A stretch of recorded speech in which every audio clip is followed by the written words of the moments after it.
These are the tribulations of Paulette.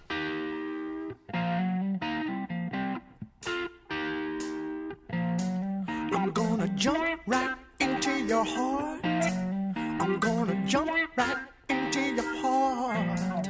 I'm gonna jump right into your heart. Yes, that's where I'll start.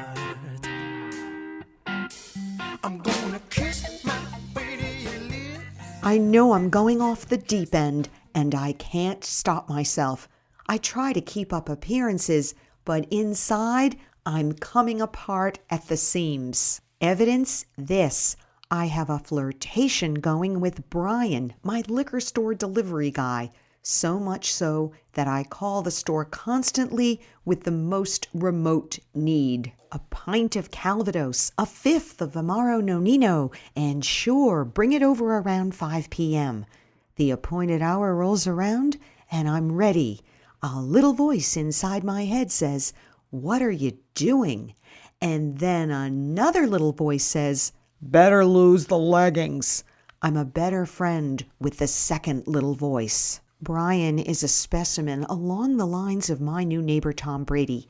When he passes by, I get a whiff of April fresh Downy. His hands are large and strong. He's very well groomed and surprisingly articulate. The first time he came into our house, I suffered a Victorian swoon. I recovered quickly because my husband and 3 kids were present, quietly eating their dinner at the kitchen table. Brian gave me a blatant once-over before he loaded 2 cases of wine into the refrigerator. He stood so close to me when I wrote out the check that my hands shook, and I overtipped him. The next day, I bought the Spanx that goes on your back. Yep, I'm losing the program all right, but why now? I'm a reasonably lucky middle-aged gal, just trying to raise a family like anybody else. But I've got a monkey on my back that's starting to wreak havoc. What used to be regular is now irregular, or not at all, if you know what I mean. As the books predicted, I have started to feel and act like a teenager again. I'm obsessed with the trivial. I sneak in naps, especially in carpool. I start books that I never finish. I constantly check mail online and spend hours on Facebook. I often call my husband at his office and demand that he come home for an extended lunch. He laughs and says later, but there is no later, because later is when he falls asleep in his chair. We're both exhausted raising these kids. It's a dirty business, though it does seem to pay off. I mean, we're all healthy and happy and everyone's thriving. But somewhere in the thick of it, Mom's gone just a little bit kooky. So Brian carries in the booze, whether I need it or not, and I get all fluttery with his physical presence in the house. Sometimes I feel like a dope, batting my eyelashes at this kid.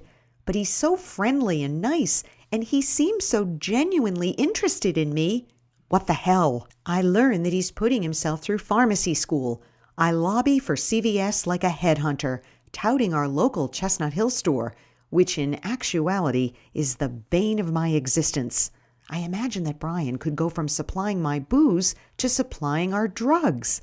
I bake him cookies, he lingers in my kitchen, and so on and so forth until the liquor store texts him that the Silvermans down the street are still waiting for their wine. A year goes by quickly in this lovely but pathetic game. I've even broken the Brookline Housewives Code. I haven't passed Brian on to any friends. This is particularly bad because my best friend Dolly has recently sent me a hunky Dennis Quaid type tree doctor who takes off his shirt and shimmies up tree trunks in search of disease. I may not be too old to flirt with a 24-year-old, but I am too old to follow a guy up a tree.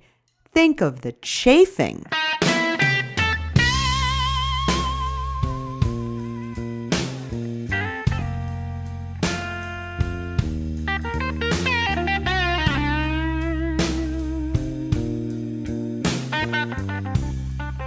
Anyway, one cold winter night, I hit the jackpot. The kids and their dad are at hockey practice. I call the liquor store, and as my cupboard already looks like the United Liquors warehouse, I order absinthe, which I hear has made a comeback. Delivery time approaches. I spray myself with Joe Malone. My favorite Sonos playlist roars to life in the kitchen. I pour myself a big glass of wine, and the bell rings. My heart skips a beat.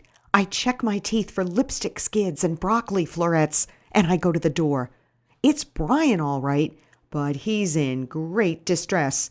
It seems that he has locked himself out of the company van, and it's running with its lights on in my driveway. His phone sits in the front seat, and the only liquor in the van is mine because tonight I was the last stop on his route. Brian needs a coat hanger. I need another glass of wine. Houston, we have a problem. Hot damn! This is a very interesting situation.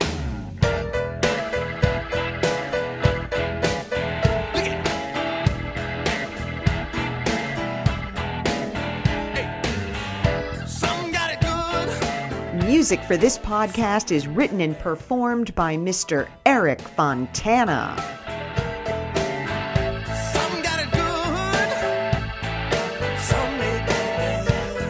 Next time, we meet Dolly. Till then, ta-ta.